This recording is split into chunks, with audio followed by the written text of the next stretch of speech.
Hi friends, I'm Dr. Swaroop here and I'm here to talk about the mental game of cricket. But before I do that, here's the context.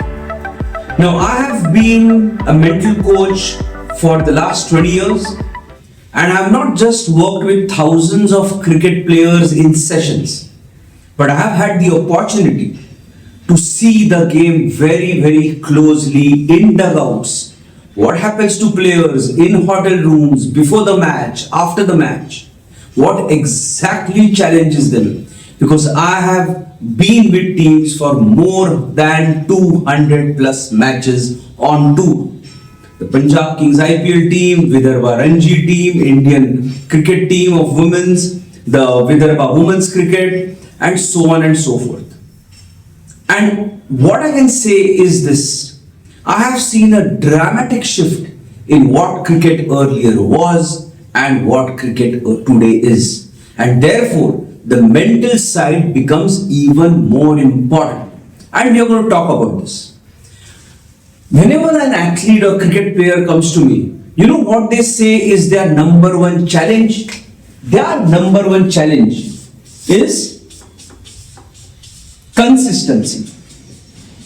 That is what impacts them. It's not talent, it's not physical fitness, because you are all very good. All cricket players today are very good at that. What is needed is consistency of expressing their talent every time, and more importantly in different formats. That is where the challenge is. Right? But what do you really mean by consistency? What is consistency? And we need to get that very clear. When I say consistency, what we mean? We are talking about decision making under pressure, right? Decision making under pressure.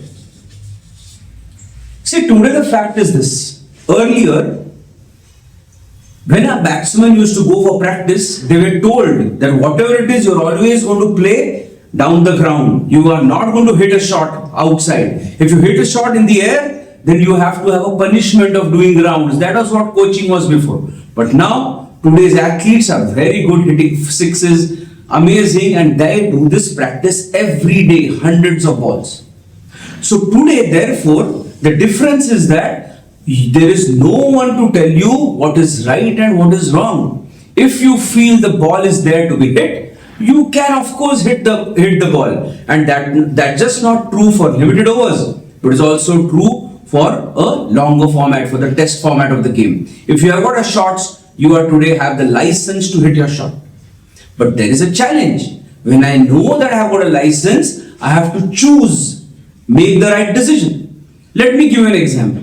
Imagine that this is a test match format. There is a leg spinner bowling. And that leg spinner is bowling and the bowler is bowling in a manner that you are getting stuck. Now you know in your mind that the mid-on and mid-off is up. So if you step out, you can easily go over them and loosen the pressure and start getting runs above, so that you will push the fielder behind and that will help you start getting singles. So that's a good strategy. But when you do that, you will see so many times that although this seems like a solid tactical strategy, what happens in the mind? Maybe a past experience of trying to hit a shot and getting out. Maybe a past experience of you trying to hit a shot, getting out at a crucial time, causing the team to lose. Sometimes getting out, and that is why the coach is yelling at you. And all of this impacts. What does it impact? It impacts our belief and confidence. And when that belief and confidence goes down, what is happening? I am not going to be able to decide the right way. I am going to get stuck. I don't know whether I'll do it or not. And all of this leads to consistency or lack of consistency. And all of this therefore need to be trained. You will need to know how you will need to plan your mind so that you can make the right decision. How is your thinking going to be? How are you going to manage your emotions? And both of these things finally is going to result in decision making and consistency. And if you see all of these things are impacting your belief, how you're going to start before the match, what are you going to do during the match, and how you're going to learn what happens after the match is done, irrespective of whether you have played well or have not played well. And all of these needs to be trained in the right way. That is why I always say, train your mind the way you train your body and skills. You have given time for your training of your body and skills. That's why you have come to that level. It's not come by luck and chance. You have taken that effort. It's time now to take your effort on the mental side of things. Learn what are the right techniques, tools and strategies by which your thinking will be clear, which will help you play the game, make right decisions, keep your mind in check, which is going to help you be more consistent. That's what the mental game of cricket today is all about. And that's why for across all age groups, we have got these programs which will help athletes develop this in the right structured manner. I feel if you do things the right way, you will get results the right way. And that's what I feel you should look at when you're trying to work on the mental game of cricket.